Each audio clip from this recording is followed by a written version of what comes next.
Hello बच्चों, कैसे हैं आप सभी। मुझे उम्मीद है कि बड़े आप जोर शोर के साथ में अपनी 12th क्लास की पढ़ाई कर रहे होंगे और होना भी चाहिए। समय नजदीक आ गया है और सबसे पहले आपके भूगोल के एग्जाम है, आपको पता होगा। हम हर चैप्टर को ब्लूप्रिंट के हिसाब से कर रहे हैं, उसके आगे क्वेश्चंस लेकर आ रहे हैं। मुझे उम्मीद है कि आपको प्रयास अच्छा लग रहा होगा। आप प्लीज देखें, काफी बेनिफिशियल होगा। मैं यहाँ पर कोशिश कर रहा हूँ कि आपको छोटे छोटे प्रश्न, क्योंकि हमने देखा ब्लूप्रिंट का, जब मैंने आपको बताया था कि हर चैप्टर जो है ना बेटा, वहां से छोटे प्रश्न तो आ ही आ रहे हैं और छोटे प्रश्न से ही हमारे बड़े प्रश्न बनते हैं, ये भी मालूम है आपको। तो आज हम मानव विकास को हम पढ़ चुके थे कुछ पार्ट, लेकिन फिर भी हम देखते हैं कि इसमें से क्या क्या पढ़ा था हमने सर। सबसे पहले सर हमने वृद्धि और विकास के बारे में पढ़ा था सर, और हमने जाना था कि सर विकास जो होता है ना सर, वो धनात्मक होता है। विकास सकारात्मक परिवर्तन होता है, खासकर विकास गुणात्मक परिवर्तन होता है सर। मतलब विकास का मतलब होता है कि आपकी जो वर्तमान दशाएं हैं उनमें परिवर्तन हो, और कैसा परिवर्तन हो? धनात्मक परिवर्तन हो, अच्छा परिवर्तन हो, उसे ही हम विकास कहेंगे, है ना। तो विकास गुणात्मक परिवर्तन एक एक की पॉइंट है, उसका याद रखना आप। ये मूल्य सापेक्ष भी होता है, ये हमने पढ़ लिया। इसके बाद में हमने पढ़ा कि सर विकास की अवधारणा किसने दी थी। तो हमने बताया कि सर डॉक्टर महबूब उल हक साहब ने दी थी, पाकिस्तान के अर्थशास्त्री थे। उन्होंने बताया कि भैया हम विकास के बारे में हम बात करेंगे। पहले जो विकास था वो था आय के आधार पर। किसके आधार पर? आय के आधार पर। उनका नहीं, ऐसा नहीं होगा। उन्होंने कहा विकास का मतलब है विकल्पों में वृद्धि ही विकास है। और विकल्प है ना, जो विकास है वो कभी स्थिर नहीं होते, वो परिवर्तनशील होते हैं, रहते हैं। आज का जो दायरा है, आज का जो युग है, उसमें विकल्प अलग है, बाद में 10 साल बाद में अलग हो जाएंगे, यानी विकल्प परिवर्तनशील है। इन्होंने बताया कि भैया मैं विकास को 3 मापदंडों पर मापना चाहता हूं। एक तो मापना चाहता हूं शिक्षा पर, एक मापना चाहता हूं मैं स्वास्थ्य पर, और एक मापना चाहता हूं मैं प्रति व्यक्ति आय पर, या फिर संसाधनों तक पहुंच तक। इसी को प्रति व्यक्ति आय कहते हैं। और इसी आधार पर हमने पढ़ लिया था, माफ कीजिएगा, इसी आधार पर पढ़ लिया था कि यूएनडीपी यानी संयुक्त राष्ट्र विकास कार्यक्रम फुल फॉर्म है, वो 1990 से मानव विकास रिपोर्ट जारी कर रही है। इन्हीं के मित्र थे प्रोफेसर अमर्त्य सेन। प्रोफेसर अमर्त्य सेन, उन्होंने कहा कि भैया स्वतंत्रता में वृद्धि ही विकास है, यानी आप में स्वतंत्रता होनी चाहिए कि आप अपने भौतिक, अपना राजनीतिक, अपना आर्थिक विकास कर सकें। ये सब बातें की थी हमने। इसके अलावा हमने क्या पढ़ा सर? इसके अलावा हमने ये पढ़ा कि सर विकास के, मानव विकास के स्तंभ क्या है सर? मानव विकास के स्तंभों की बात की थी सर। और स्तंभ में हमने पढ़ा था कि भैया स्तंभ सर, एक स्तंभ हमारे पास में कौन सा आएगा? वो स्तंभ था हमारे पास में समता, यानी समान संसाधन समान रूप से पहुंच कर सके, या फिर सतत पोषणीयता, यानी जो विकास है उनके, यानी संसाधनों की पहुंच में क्या होनी चाहिए? निरंतरता होनी चाहिए। तो सतत पोषणीयता आ गया, ये हमने पढ़ लिया था सर। इसके अलावा हमने क्या पढ़ा था? उत्पादकता पढ़ा था, यानी आपने खुद में इतनी क्षमता विकसित कर दें कि आप उत्पादक हो जाएं समाज के लिए, अपने देश के लिए, अपने परिवार के लिए। और लास्ट में था सशक्तिकरण। और सशक्तिकरण का मतलब है कि मजबूती प्रदान करना, जो सामाजिक रूप से पिछड़े हुए हैं, आर्थिक रूप से पिछड़े हुए हैं, उनको। ठीक है, ये हमने पढ़ा। इसके अलावा हमने क्या पढ़ लिया सर? मानव विकास के सर उपागम पढ़े, हमने पढ़े उपागम।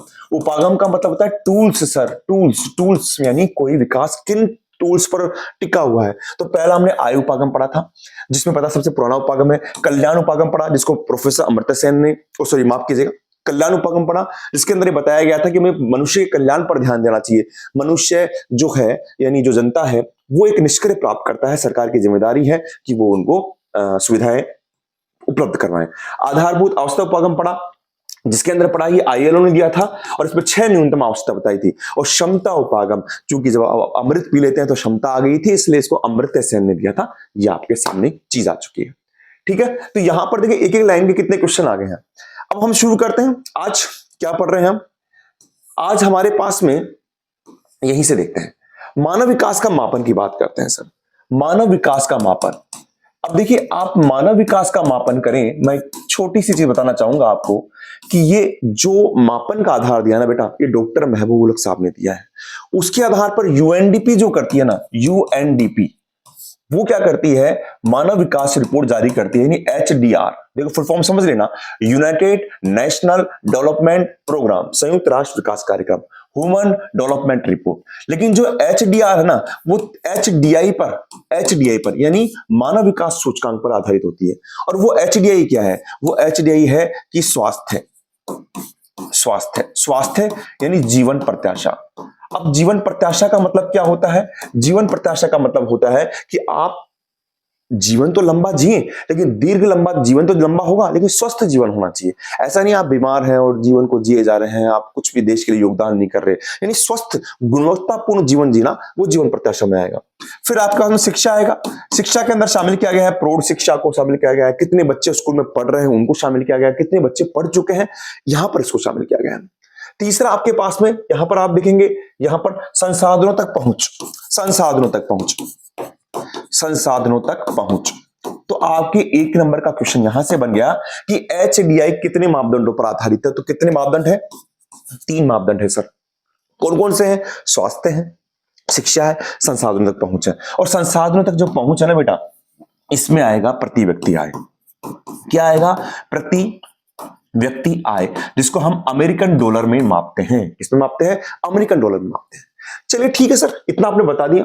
अच्छा और कुछ देखो बेटा, इसमें जो मापदंड दिए जाते हैं, ये मानकर चलिए प्रत्येक मापदंड को बिल्कुल आसान भाषा में सबको 1/3 अंक दिए जाते हैं। 1/3 इसको, 1/3 इसको, अधिकतम।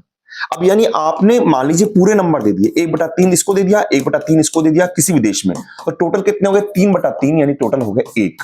यानी ये जो एचडीआई का जो मापन किया जाता है, इसमें न्यूनतम अंक 0 होता है, अधिकतम 1 होता है, यानी 0 और 1 के मध्य अंक दिए जाते हैं। क्लियर है? एचडीआई का जो मापन होता है, देखो यहां पर लिखा हुआ भी है, आप देखेंगे बुक में कि यहां पर ये क्रम 0 से 1 के बीच के स्कोर पर आधारित होता है। बात क्लियर है आपके पास में? अच्छा, अब इसमें आप और चीज देखिए, यहां पर आप देखेंगे, इसको थोड़ा जूम कर लेते हैं, 1 सेकेंड आप थोड़ा सा कर लेते हैं इसको। हाँ, ये देखिए आप यहां पर आप देखेंगे कि यहां प्रत्येक आयाम को 1/3 भारिता दी जाती है। मैंने बता दिया आपको, 1/3 भार अंक दिए जाएंगे। जो इसमें सबसे अधिकतम अति उच्च स्कोर होगा वो होगा 0.983, यानी 0.983, 0 से 1, यानी जो 1 के करीब होगा वो हाई होगा, जो 0 के पास होगा कम होगा। तो 0.983 ये क्या है? अति उच्च स्कोर है। इसको आप लिख लीजिएगा, आ जाए मान लीजिए। और सबसे न्यूनतम क्या है? सबसे न्यूनतम है 0.268, ये है न्यूनतम स्कोर। ये क्या है? न्यूनतम स्कोर। अत्यंत निम्न माना जाएगा इसको, अत्यंत निम्न माना जाएगा, और इसको अति उच्च माना जाएगा 0.983 को। ठीक है? अच्छा, अब एक बात बताइए, एक चीज हम बात करते हैं, हमने बात करी सर कि मानव विकास जो यूएनडीपी है ना सर, यूएनडीपी मानव विकास रिपोर्ट जारी कर रही है 1990 से प्रत्येक साल में, और वो कर रही है क्या? आपके पास में एचडीआर रिपोर्ट देती है। मुझे बताओ बेटा, मैं आपकी क्लास से पढ़ा रहा हूं, आप बच्चे पढ़ रहे हैं, कुछ बच्चे अच्छे हैं पढ़ाई के अंदर, कुछ बच्चे कुछ कमजोर हैं। तो क्या अगर मैं होशियार बच्चों पर ही ध्यान दूं और कमजोर बच्चों पर ध्यान नहीं दूं, उनमें क्या समस्या आ रही है उस पर बात नहीं करूं, तो ये क्लास का समुचित विकास हुआ क्या? नहीं हुआ ना। तो इसलिए यूएनडीपी एचडीआर के साथ में एक और मापनी को मापती है, उसको बोलते हैं मानव गरीबी सूचकांक। क्या? मानव गरीबी सूचकांक को भी मापती है। तो एक प्रश्न यहां से बन गया कि मानव गरीबी सूचकांक को कौन मापता है? उसको भी यूएनडीपी मापती है। देखिए, मानव विकास सूचकांक और गरीबी सूचकांक यूएनडीपी द्वारा मापने के 2 महत्वपूर्ण सूचकांक हैं। क्यों माप रहे हैं? क्योंकि भैया आप किसी भी चीज के पक्ष का अध्ययन कर रहे हैं तो उसके आप लाभ का कर रहे हैं तो उसकी हानि का भी करना पड़ेगा आपको, तभी तो संपूर्ण एक होगा। तो एक कर सकते हैं किसी भी समाज का, किसी भी देश के व्यवस्था का या उसके विकास का संपूर्ण आकलन करने के लिए उसकी मानव विकास को भी मापेंगे, तो मानव विकास गरीबी सूचकांक को मापेंगे। ये गरीबी सूचकांक, ये देखिए आप, इसमें कुछ तथ्य हैं जिनके आधार पर मापेंगे। पहला तथ्य तो यह है कि ऐसे जो 40 वर्ष की आयु तक जीवित नहीं रहने वाले, उनकी जो संभावना हो, मान लीजिए किसी भी कारण से, स्वास्थ्य की वजह से, तो उनको इसमें शामिल करेंगे। ठीक है? दूसरा हम इसमें शामिल करेंगे, देखिए आप लिखा हुआ 40 वर्ष की आयु तक जीवित न रह पाने की संभावना। दूसरा इसमें करेंगे प्रौढ़ निरक्षरता दर, जो निरक्षरता है उसको शामिल करेंगे हम, प्रौढ़ निरक्षरता दर को करेंगे। इसमें करेंगे स्वच्छ जल तक पहुंच। अगर मान लीजिए हम विकास की बात कर रहे हैं, प्रति व्यक्ति आय की बात कर रहे हैं, शिक्षा की बात कर रहे हैं, लेकिन पानी नहीं मिल रहा स्वच्छ जल, तो वो भी एक कमी है। तो स्वच्छ जल तक पहुंच में कमी जो है उनको मापेंगे। अच्छा, ये देख लीजिए आप, इसमें लिखा हुआ है, और सबसे बाद में अल्प भार वाले छोटे बच्चे, अल्प भार वाले छोटे बच्चे हैं उनको हम इसमें शामिल करेंगे। तो आपके पास तो प्रश्न बन गया कि सर मानव HDR को तो आपने नापा था शिक्षा से, स्वास्थ्य से और प्रति व्यक्ति आय से, लेकिन मानव गरीबी सूचकांक को मापेंगे 40 वर्ष से आयु तक जीवित नहीं रहने वाले लोगों की संभावना, प्रौढ़ निरक्षरता दर, स्वच्छ, ये कमियां हैं सब, स्वच्छ जल तक पहुंच नहीं करने वाले लोगों की संख्या और अल्प भार वाले बच्चों की संख्या। ठीक है, तो इसमें साफ साफ लिखा हुआ है कि प्राय मानव गरीबी सूचकांक मानव विकास सूचकांक की अपेक्षा अधिक कमी उद्घाटित करता है और ये जानना हमें जरूरी है। अब देखिए आप इसमें और चीज क्या देख सकते हैं आप, और यहां पर लिखा हुआ है कि 1990 से प्रतिवर्ष संयुक्त राष्ट्र विकास कार्यक्रम UNDP की फुल फॉर्म आएगी भैया, तो आपको बोलना है यूनाइटेड नेशनल डेवलपमेंट प्रोग्राम, संयुक्त राष्ट्र विकास कार्यक्रम, ये रिपोर्ट प्रकाशित कर रहा है। आगे हम देखते हैं इसमें क्या है। हम इसमें देख रहे हैं कि भैया विकास तो हम कर रहे हैं लेकिन कुछ कमियां ऐसी होती है जिसके कारण, मान लीजिए सामाजिक भेदभाव है, या फिर मान लीजिए देखो कोई व्यक्ति विकास तो करेगा ही, कोई देश विकास करेगा, लेकिन कुछ देश में कुछ कमियां होती है। जैसे मान लीजिए वहां पर साक्षरता की कमी है, स्वास्थ्य की कमी यानी मूलभूत आवश्यकता की कमी है, तो उसमें पैसा इन्वेस्ट करना पड़ जाएगा। तो आपका विकास, पैसा तो इन्वेस्ट कर रहे हैं लेकिन आपका विकास कम हो जाएगा। यूं मानकर चलिए, हम एक छोटा सा उदाहरण लेते हैं कि एक परिवार है जिसमें 4 सदस्य हैं और एक परिवार है जिसमें मान लीजिए 16 सदस्य हैं। 16 सदस्य वाला परिवार अच्छा कमा रहा है, काफी बिजनेसमैन है, लेकिन उसको वहीं पर हर व्यक्ति के लिए अलग अलग खर्च करना पड़ेगा, और 4 वाला उससे कम कमा रहा है लेकिन उसको कम खर्च करना पड़ेगा, तो ज्यादा विकास कौन करेगा? 4 वाला करेगा। तो वही कारण है कि हम आगे पढ़ेंगे कि भारत की अर्थव्यवस्था इतनी बड़ी है लेकिन श्रीलंका उससे ऊपर है, क्योंकि वहां पर जनसंख्या ज्यादा है भारत में, और उसके कारण भारत में जनसंख्या ज्यादा होने के कारण वहां पर प्रत्येक व्यक्ति को शिक्षा, स्वास्थ्य और प्रति व्यक्ति आय पहुंचानी है ना, तो इस कारण वहां पर वो समुचित रूप से पहुंच नहीं पाती, इसलिए वो मानव विकास में पीछे हैं। तो ये हम पढ़ेंगे अंतरराष्ट्रीय तुलनाओं के अंदर। हाँ, अच्छा एक चीज और आ गई, ये और देख लीजिए, यहां पर एक चीज और देख लीजिए, GNH क्या होता है? GNH बड़ा ही शानदार है। GNH का मतलब होता है सकल राष्ट्रीय प्रसन्नता सूचकांक। देखिए आप यहां पर देख लीजिए, एक सूचकांक हो रहा है GNH, सकल राष्ट्रीय प्रसन्नता सूचकांक, बड़ा शानदार है। ये बोलता है कि इसके आधार पर कौन सा देश अपने विकास को मापता है, और वो है, इसका आंसर आप नोट कर लीजिए, भूटान है। कौन है भैया? भूटान है। और भूटान क्या कहता है बेटा? भूटान ये कहता है कि हम अपनी भौतिक प्रगति को, लिखा हुआ है यहां पर, अपनी भौतिक प्रगति को या तकनीकी विकास को हम अपनी प्रसन्नता की कीमत पर नहीं माप सकते। बोला हमारे लिए सबसे पहले कौन है? हमारे लिए पहले हमारी आध्यात्मिक प्रगति है, हमारी प्रसन्नता है, पर हमारा पर्यावरण, हमारी संस्कृति, हमारा आध्यात्मिक जीवन पहले है। तो हम अपने आध्यात्मिक जीवन, हमारी संस्कृति, हमारे पर्यावरण के एवज में हम भौतिक प्रगति नहीं कर सकते, ये भूटान कह रहा है। प्रश्न ये आता है कि सकल राष्ट्रीय प्रसन्नता सूचकांक के आधार पर कौन रिपोर्ट जारी कर रहा है? तो भूटान कर रहा है। अब देखिए अंतरराष्ट्रीय तुलनाएं, यहाँ छोटे छोटे प्रश्न बनेंगे एक एक नंबर के, उन प्रश्नों की बात करते हैं, बड़ा मजेदार है, आपको अच्छा भी लगेगा। यहां पर एक सेकंड देख लेते हैं हम। देखिए आप तुलनाएं, देखिए तुलनाओं के अंदर बात करें कि हम तुलना कैसे करेंगे, तो तुलना के अंदर यह है कि पहले जो तुलना का आधार था बेटा वो तो था आय था, लेकिन अब आय थोड़ी है। अब तो हमको पता है कि शिक्षा भी देखनी पड़ेगी, स्वास्थ्य भी देखना पड़ेगा। अगर आय देखते हैं ना बेटा, तो अभी भी हम आय के आधार पर बड़े राष्ट्र को आगे बढ़ते हैं, लेकिन देखो इसमें क्या लिखा हुआ है, लेकिन अब हम देख रहे हैं कि जो निर्धन राष्ट्र है ना, वो भी अपने बड़े राष्ट्र से ऊपर है। उदाहरण देखिए आप, श्रीलंका, ट्रिनिडाद और टोबैगो, एक उदाहरण दे रहा हूं मैं आपको, श्रीलंका है ना, ट्रिनिडाद आपके पास में यहां पर दे रखा है, और टोबैगो, ये बेटा भारत से बहुत ऊपर है।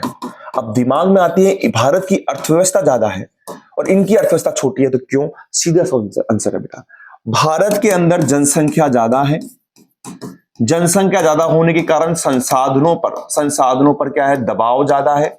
इसके कारण प्रत्येक व्यक्ति को समुचित शिक्षा, स्वास्थ्य नहीं मिल पाता है जितना मिलना चाहिए, और यहां पर जनसंख्या कम है तो दबाव कम है, तो यहां पर आप पैसा कम लगाओगे तो भी, यहां पर कम लगाओगे तो भी फायदा हो रहा है, यहां ज्यादा लगा रहे तो भी नुकसान है।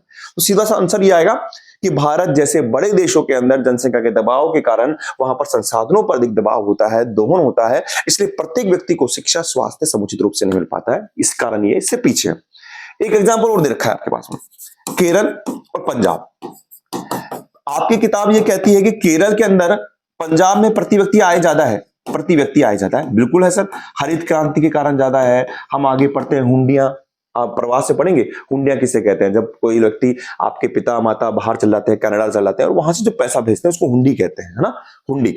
और केरल में क्या है, कम है, लेकिन फिर भी केरल ऊपर है। क्यों? क्योंकि केरल में शिक्षा ज्यादा है, वहां पर जलवायु इतनी अच्छी है कि वहां पर समुद्री जलवायु है, तो वहां पर स्वास्थ्य भी अच्छा है, इस कारण केरल ज्यादा ऊपर है। तो यहां पर एक बताया इसके अंदर कि पैसा सब कुछ नहीं होता है। अब देखिए आप, इसके बाद में हम यहां पर हम देख लेते हैं। यहां पर देखिए आप, ये आपको मैं कर लेता हूं, एक तालिका दे रखी है, वो तालिका बहुत अच्छी है। ये तालिका की मानव विकास सूचकांक की तालिका, है ना। आपका क्वेश्चन ये आएगा कि श्रीलंका भारत से आगे क्यों है, इसका आंसर आप देंगे। केरल यहां पर भी दे रखा है, आप देखिए यहां पर केरल और पंजाब की बात भी कर रखी है यहां पर। हाँ हाँ, केरल की बात कर रखी है, पंजाब की बात कर रखी है, तो वो भी आप करेंगे। गुजरात की बात कर रखी है, केरल आगे है, क्यों? क्योंकि शिक्षा स्वास्थ्य ज्यादा अच्छा है। अब देखिए मानव विकास सूचकांक में बेटा आपको स्तर बांट रखे हैं, तो अति उच्च एक बांट रखा है आपके पास में, उच्च। तीसरा बांट रखा है आपके पास में मध्यम, यहां से क्वेश्चन आएगा, जरूर आएगा, ध्यान से देख लीजिएगा। और चौथा आएगा निम्न। देखिए अति उच्च में स्कोर याद कर लीजिएगा, स्कोर है 0.8 से ऊपर, स्कोर भी देख लीजिएगा। उच्च में है आपके पास 0.7 से, और 8 यहां आ गया तो ये आएगा 0.799।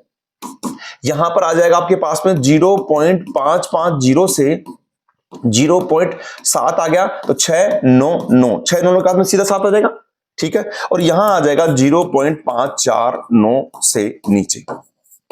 प्रश्न ये आता है कि निम्न मानव विकास सूचकांक वाला जो उसमें आपके पास में आ जाएगा, सूचकांक का स्कोर कितना है, तो 0.549 से ऊपर है, या अति उच्च वाला आ जाएगा 0.8 से ऊपर है, समझिएगा। उच्च वाला कैसे करेंगे, वो 8 से ठीक नीचे आएगा, यानी 0.799 आएगा। अब सबसे मोस्ट क्वेश्चन क्या है, देखिए आप यहां पर देशों की संख्या पूछ लेता है। अति उच्च में है 66 देश, उच्च में है 53 देश, मध्यम में है 37 देश और निम्न में है 33 देश। 66, 53, 37, 33 याद कर लेना है, 66, 53, 37, 33, ठीक है, आपको इस तरीके से याद कर लेना है। अच्छा अब देखिए आप, इस पे कुछ और भी तथ्य दे रखे जो क्वेश्चन आ सकते हैं। आपसे पूछेगा कि अति उच्च वाले के अंदर, हाँ इसमें ये पूछ लेगा कि अति उच्च वाले जो देश है इस पे 66 देश शामिल है, ये क्यों है? तो आपको सीधा से ध्यान रखना है बेटा, इसको आप नोट कर लीजिएगा। ये कोई भी देश विकास में तब आगे होगा जब उसके सामाजिक खंडों में पैसा खर्च होगा। सामाजिक खंड यानी शिक्षा में, स्वास्थ्य में, समझ रहे हैं आप, आधारभूत सुविधाओं में। और वो कब खर्च होगा? जब शांति होगी, जब आराम से आपको, गवर्नमेंट को पता है कि भाई हमको तो पैसा खर्च करना है, वो यहां पर खर्च करना है। तो यहां पर सबसे खास बात है कि यहां पर सामाजिक खंडों में यानी शिक्षा पर, स्वास्थ्य पर बहुत ज्यादा पैसा खर्च हुआ है, इसलिए ये देश इसमें आएंगे। नॉर्वे आएगा, स्वीडन आएगा आपके पास में, स्विट्जरलैंड आ जाएगा आपके पास में, है ना। ये सब अभी बात करेंगे, हम सब देश इसमें आ जाएंगे। अच्छा उच्च में क्या दिक्कत है सर? उच्च के अंदर हम बात करते हैं सर, उच्च में वो देश आएंगे जो यूरोपीय देश हैं। जैसे मान लीजिए आपके पास में करें तो गैर यूरोपीय देश, जो गैर औद्योगिक देश तो थे लेकिन यूरोपीय देश नहीं थे, या फिर यूरोपीय देश, वो इसमें शामिल आ जाएंगे। यूरोपीय देश शामिल आ जाएंगे इसमें, ये इसलिए आ जाएंगे क्योंकि पहले यहां पर कुछ समस्या थी, है ना। तो उस समस्या को करने के लिए अब यहां पर क्या किया जा रहा है, सामाजिक खंडों में अब निवेश हो रहा है। आप इसमें देखो लाइन भी पढ़ेंगे आप, आपके यहां पर आ जाएगा। यहां पर देखिए आप, इसमें देखिए आप, यहां पर आप देखेंगे कि देखो यहां पर सामाजिक खंडों में बहुत अधिक निवेश हुआ है, इस कारण वो आपके पास में कौन से थे, अति उच्च वाले थे। और जबकि यहां पर आप करेंगे, यहां पर यूरोप वाले देश शामिल है, आपके पास में गैर यूरोपीय देश इसमें शामिल है। क्यों शामिल है? क्योंकि यहां पर सामाजिक खंडों में उनकी तुलना में कम पैसा खर्च हुआ है थोड़ा सा, है ना। अब आएंगे मध्यम। अब मध्यम में कौन आएंगे बेटा? मध्यम में वो सभी देश आ जाएंगे, है ना, जो आपके उपनिवेश रहे थे। मध्य में वो सभी देश आ जाएंगे जो आपके, जो यूएसएसआर जो था, यूएसएसआर यानी आपके सोवियत संघ था, उनके टूटने से जो बने थे वो सब इसमें आ जाएंगे। तो आप देखिए इसके अंदर क्या आ जाएंगे, आपके सोवियत संघ के टूटने से जो देश वो आ जाएंगे, द्वितीय विश्व के बाद देश आ जाएंगे, और आपके सामाजिक भेदभाव के बाद में वो देश आ जाएंगे। यानी इसमें आपके उपनिवेश वाले देश आ जाएंगे सारे, आपके यूएसएसआर के टूटने के बाद में जो देश बने वो आ जाएंगे, आपके द्वितीय विश्व युद्ध के बाद में देश आ जाएंगे। ये इसमें क्यों है? क्योंकि यहां पर जब ये देश में काम हो रहा था तो यहां सामाजिक भेदभाव था, आर्थिक भेदभाव था, काफी समस्या थी, तो वहां पर गवर्नमेंट का फोकस हुआ, वहां पर खर्च किया गया, इसलिए सामाजिक खंडों में कम खर्च हुआ। इसका आंसर हो जाएगा कि इन देशों में सामाजिक और आर्थिक भेदभाव होने के कारण कि सरकार ने पहले उस भेदभाव को खत्म किया, उसके बाद में आप सामाजिक खंडों में पैसा खर्च कर रहे हैं, इसलिए ये मध्यम में आएंगे, है ना। भारत भी यहीं पर आ जाएगा। निम्न के अंदर क्या होगा, जहां पर आज भी समस्या है, आज भी वहां पर राजनीतिक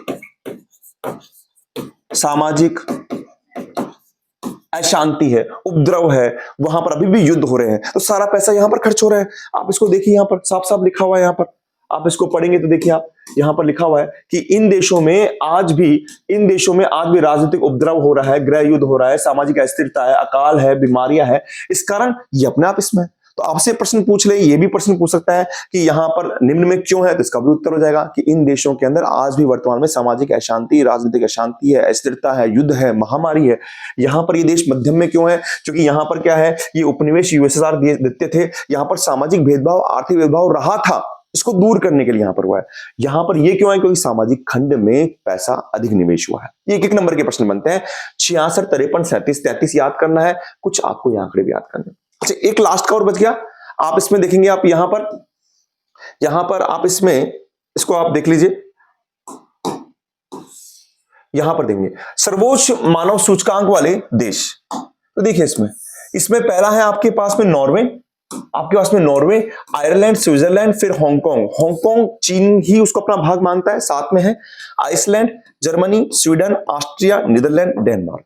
हम ज्यादातर क्या याद कर लेते हैं कि सर नॉर्वे याद कर लिया, आयरलैंड याद कर लिया, स्विट्जरलैंड याद कर लिया, ठीक है, हम ये याद कर लेते हैं। अब चाहे स्विट्जरलैंड ऊपर चले गया हो बेटा, देखिए आपके एनसीईआरटी की बुक, आपकी आरबीएससी की बुक में भी नॉर्वे को ऊपर दे रखा है, तो नॉर्वे याद कर लिया, आयरलैंड याद कर लिया। लेकिन अभी जो हाफ ईयरली का पेपर हुआ उसमें 10वां नंबर पूछ लिया।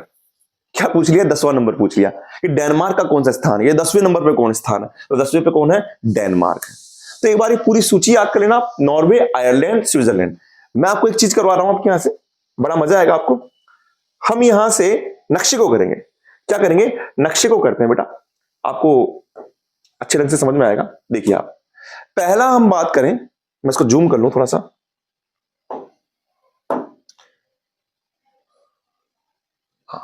मुझे उम्मीद होगी आपको चीजें दिख रही होगी यहां से। ओके, देखिए पहले हम बात करें यहां पर नॉर्वे की बात करें तो नॉर्वे कहां पर है? देखिए नॉर्वे ये रहा, मैं बताया भी था आपको, ये नॉर्वे है। ये 3 देश है, स्कैंडिनेवियन देश है, ये नॉर्वे है, ये स्वीडन है, ये फिनलैंड है। लेकिन आप नॉर्वे की बात कीजिए, ठीक है। नॉर्वे के बाद में आप बात कर रहे हैं आयरलैंड की, तो आयरलैंड कहां है आपके पास में? ये आपका इंग्लैंड है और ये आपका आयरलैंड है। ये तो आपका क्या है? इंग्लैंड है और ये आपका आयरलैंड है, ठीक है। तो ये आपके पास में आयरलैंड हो गया। ओके जी, अच्छा आगे देखिए आप, फिर स्विट्जरलैंड। देखिए स्विट्जरलैंड क्या आएगा आपके पास में? आपके पास स्विट्जरलैंड आएगा आपके पास में, ये रहा, ये आपके पास स्विट्जरलैंड है। आपको पता होगा, बता रखा है मैंने, जैसे मान लीजिए ये पुर्तगाल है, ये स्पेन है, ये फ्रांस है, ये जर्मनी है, और ये आपके पास में आ गया स्विट्जरलैंड। ये आपके पास में आ गया स्विट्जरलैंड। स्विट्जरलैंड के बाद में हांगकांग, ये आपके पास में चाइना है, और चाइना के पास में यहीं पर हांगकांग है। हांगकांग, चाइना अभी तक उसको अपना पार्ट मानता है, हांगकांग बोलता है मैं अलग देश हूं। अच्छा, इसके बाद में आइसलैंड। आइसलैंड क्या है? ये ग्रीनलैंड के बाद में, माफ कीजिएगा, ग्रीनलैंड के बाद में द्वीप है, ये ग्रीनलैंड है, तो ये आइसलैंड है, ये आइसलैंड है। देखिए आप कि ये सारे देश क्या है, ये अधिक शीत जलवायु में, शीत जलवायु के अंदर क्या होता है, मौसम अच्छा रहता है, तो वहां के देशों को ज्यादा शामिल किया गया है। आइसलैंड। जर्मनी बताया मैंने आपको, ये जर्मनी है आपका, ये क्या हो गया आपका? ये आपका जर्मनी है। ओके जी, ये आपका जर्मनी है। अच्छा, जर्मनी के बाद में नक्शा भी कर रहे हैं हम हमारे पास में आ गया स्वीडन, तो स्वीडन में बता ही दिया आपको, ये आपका स्वीडन है।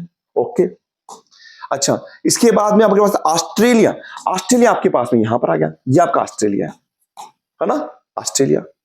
ऑस्ट्रेलिया के बाद में नीदरलैंड और फिर डेनमार्क। नीदरलैंड और डेनमार्क। अब देखिए नीदरलैंड कहां पर है? जर्मनी के ठीक यहां पर, ये नीदरलैंड है, ये आपका नीदरलैंड है ना, और जर्मनी की ये ऊपर वाला ये डेनमार्क है, ठीक है। मैं दोबारा एक बार बता देता हूं आपको, देखिए अपन करेंगे, ये नॉर्वे है, ये स्वीडन है, ये फिनलैंड है, सर ये जर्मनी है, जर्मनी के ठीक ऊपर ये डेनमार्क है, ये कौन सा है सर? ये कौन सा है? नीदरलैंड है। जर्मनी से यहां पर ये कौन है सर? ये क्या है आपके पास में? स्विट्जरलैंड है। ये फ्रांस है। ये आपके पास में क्या है सर? स्पेन है। ये पुर्तगाल है। ये इंग्लैंड है। ये आपके पास में क्या है सर? ये आपके पास में आयरलैंड है। ये आपके पास में क्या है? आइसलैंड है।